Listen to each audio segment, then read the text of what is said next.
Should juvenile offenders be sentenced to adult prison?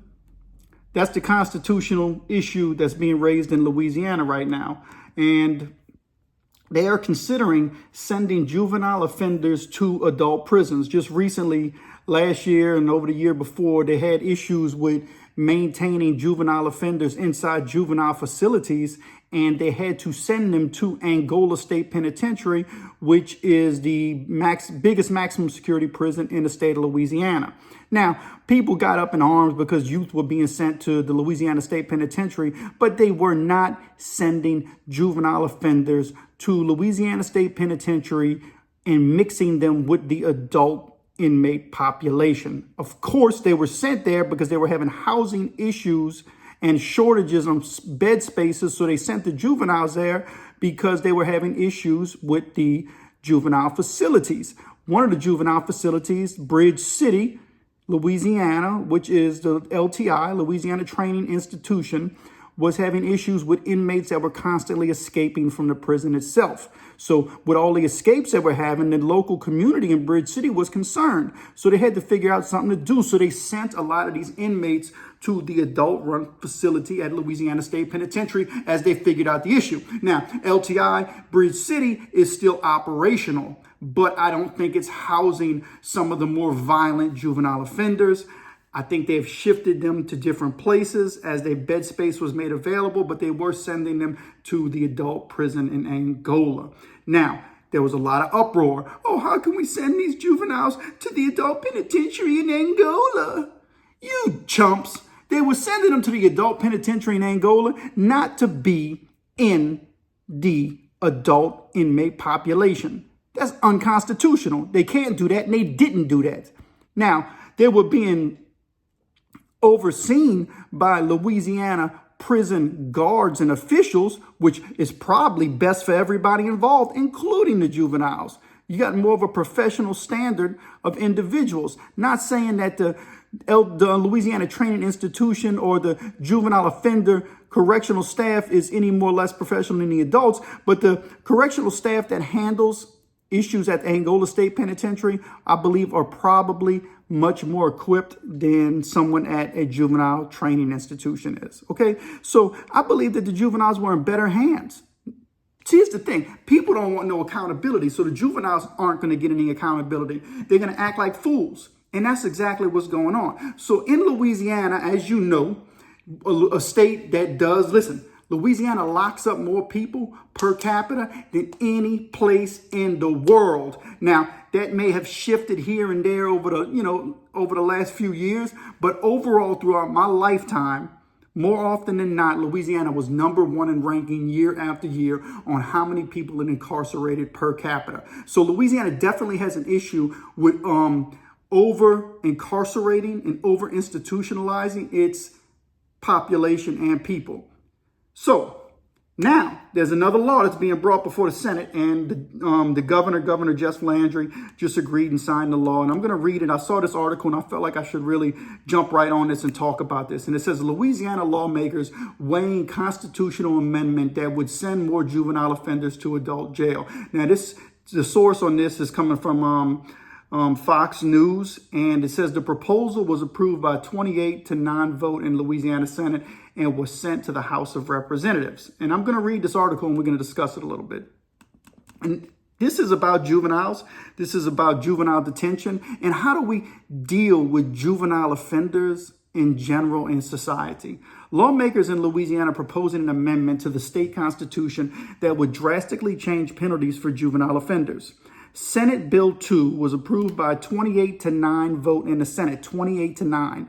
That means it was the margin on how many people wanted to pass this is way higher than the margin of those who didn't want to. So obviously they see an issue here, okay? And sent to the House of Representatives. So it's going from the Senate to the House now, where it was reported with amendments and referred to the Legislative Bureau. Okay. If the bill passes the state legislature, it would remove restrictions on sentencing juvenile offenders and allow them to be sent to adult jails for less violent crimes like theft. Under current Louisiana law, juveniles can be charged as adults for a handful of violent crimes, including murder, manslaughter, attempted murder, rape, and armed robbery. I don't think any of us have an issue with juveniles being sentenced to adult time for the crimes that I just committed. Now, theft becomes another thing where people are like, and I agree, look, theft is theft. But what about when theft involves a bunch of other crimes? Then we have to consider that the offender may need a stricter and harsher punishment. Yeah. All right, back to the article. We feel like the juvenile issue is one of the utmost importance, and there's just no reason to delay it, said Louisiana House Speaker pro tempore Mike Johnson. District Attorneys Philip Terrell, Hiller Moore, Tony Clayton, Billy Joe Harrington, Brad Burgett, Perry Nicosia, and Christine Russell were present, and some testified. The proposal would also need voter approval statewide because it will add a constitutional amendment to state law. A number of people who support the bill claim it will be beneficial for public safety. The bill will assist district attorneys, judges, and law enforcement in combating juvenile crime. The LDAA leadership and a number of district attorneys appeared in committee support, according to a Facebook post by the Rapides Parish District Attorney's Office. Detractors believe not only is the bill too broad, but the onus is on the people to invest time toward improving America's youth, not incarcerating them. Lady Carlson of Together Louisiana told local outlet KALB, if we invest in after-school program activities for youth, our schools are abysmal. We're towards the bottom of almost every indicator. We're not investing in our kids. So how do we think they're going to excel? End of the article. Man, what a hogwash of crap. That's right. That sounds like stupidness. That's what some of the people, professionals, our supposed professionals are fools. We got to use common sense approaches when we're dealing with juvenile offenders and juvenile criminals. We need to use common sense. Judges need to have some kind of free space to be able to weigh each case individually and distinctly from the other case, because they are distinctly separable. Each case can't be compared the same. There are different circumstances that make each case unique. And sending some juveniles to prison is something that we really need to do. It's something we need to consider doing. Sending juveniles to adult prison because they're committing adult crimes. And you know what? Parents need to be held accountable too.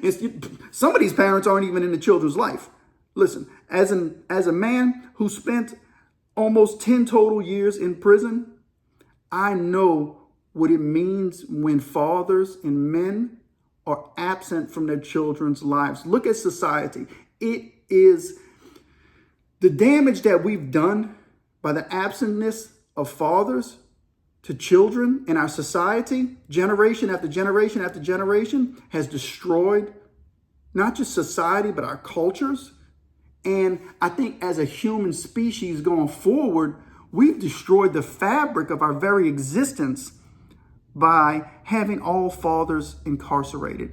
That being said, juvenile offenders who commit certain crimes need to be put in adult prison, and some of them possibly for the rest of their lives. Remember, there are victims involved in everything, and we can never look past the victims. The victims are the ones who need to be considered at all times when we're dealing with juvenile crimes and when we're dealing with adult crimes. I believe sentencing juveniles to adult prison is something that will eventually take on a bigger and broader range of crimes in the state of Louisiana. I believe not just the House of Representatives in the state of Louisiana, not just the Senate, but the House will also pass this measure, and I think it'll eventually go before the people in the state of Louisiana. And I could be wrong on this, but I believe that if it goes to a vote, depending on, of course, when they vote for it, I think that people will vote to increase the crime punishment and penalties to juvenile offenders. How does that make you feel as someone who's watching this from a different state? What do you think about the state of Louisiana and putting juveniles in adult prisons for nonviolent crimes? I think, depending on the circumstances, it may be something that's necessary. We got to do something to combat all the crime that's going on in our society. And in Louisiana, I think this is a step in the right direction. And as an ex-offender, I think this is a step in the right direction. Listen, There's all kind of after school programs. They already exist. You have to address the root causes with parents being absent from their children's lives, parents not even knowing how to parent, governments raising our children. The government doesn't care about your kids. The government doesn't care about our kids.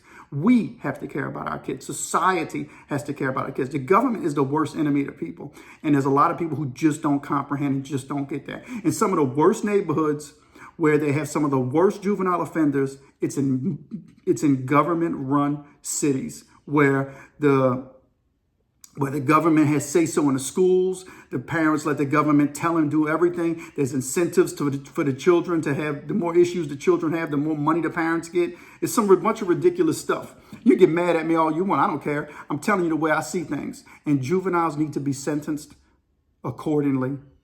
And if they're habitual offenders, and it doesn't have to be violent crimes, they just keep breaking in houses. They keep stealing cars. They keep stealing out of stores. Something's got to give. They need to pay a consequence. And a slap on the wrist ain't going to do it, because they're going to grow up and do something even worse. Anyway, thanks for watching. Give me a thumbs up and a like and subscribe to The Pen and the Shank, where we talk about all things crime and prison related. Let's get it.